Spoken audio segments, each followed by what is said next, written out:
What's up, YouTube? So right now I want to talk a little bit about the actual costs of the challenge, which was just to try and be as healthy as possible for a month. And this was just going to be kind of an epilogue to the challenge because I couldn't last the whole 30 days.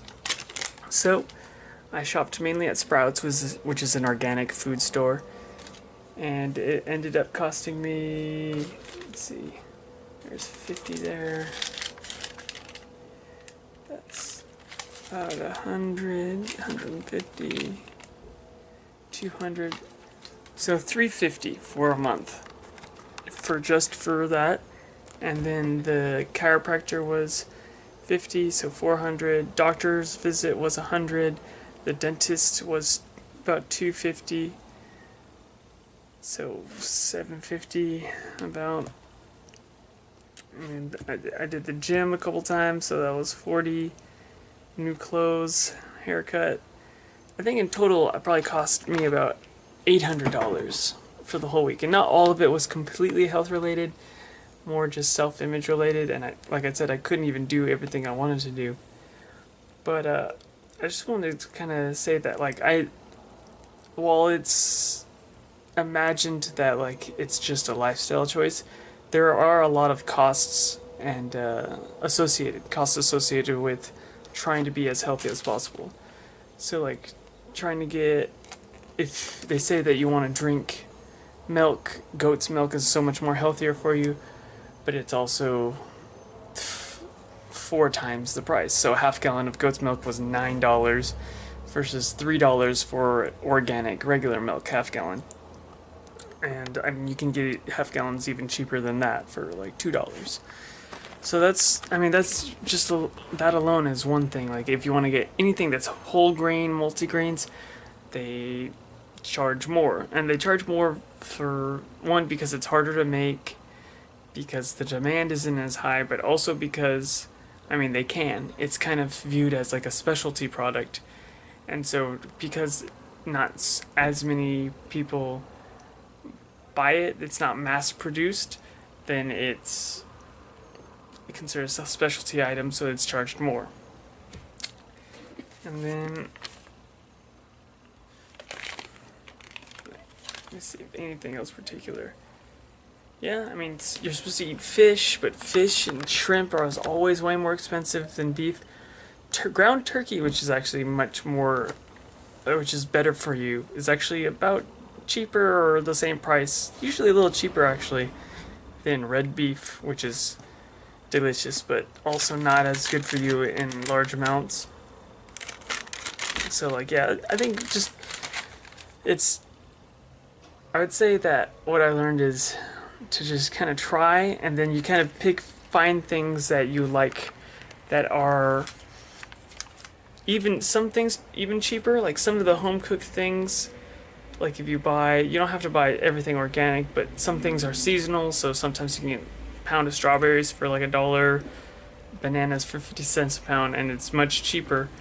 And if you buy seasonally organic items and then just make breakfast with that, just add it to other things, then that's an easy way to very cheaply improve your diet without any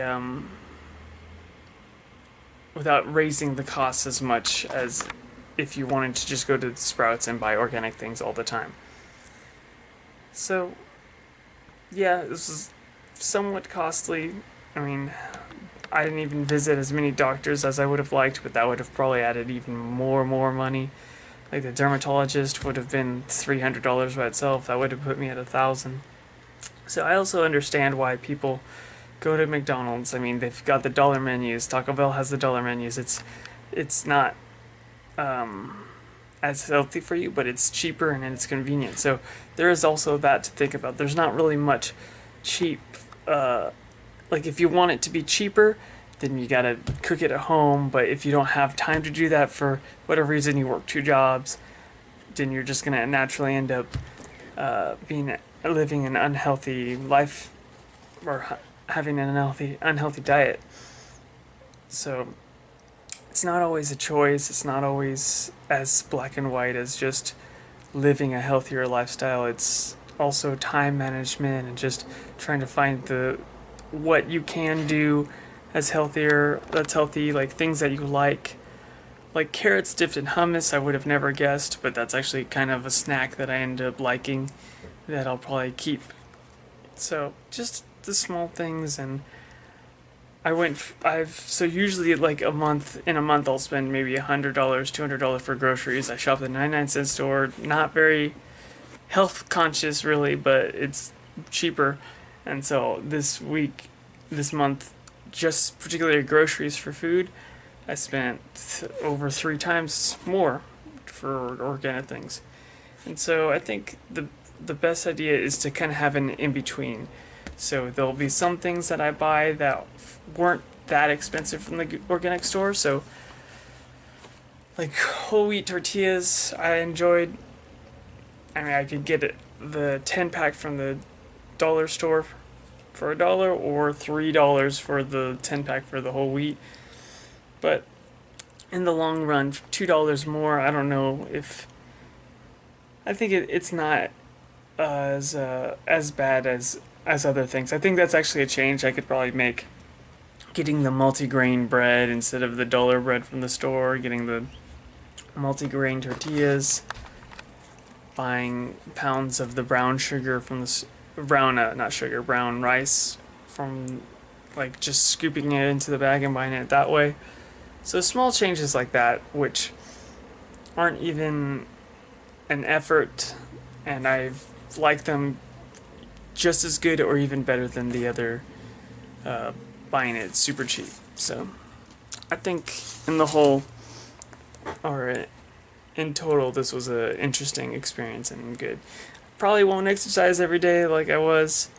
I still will run, but push-ups, sit-ups. I'll probably do stretches a bit more too, or maybe I'll slowly stop doing it and then never do it again. I don't know. But at the very least, it is something that's in my mind now, and I know how to do it. Because it was routine. It'll be easier to get back into the routine if I ever want to, or if I just want to do it like every other day, maybe a couple times a week. That's what I think is the benefit to it, to doing it every day, where it becomes easier like that, where I don't even have to think about it. Oh, that's all I have for you today. Have a nice one.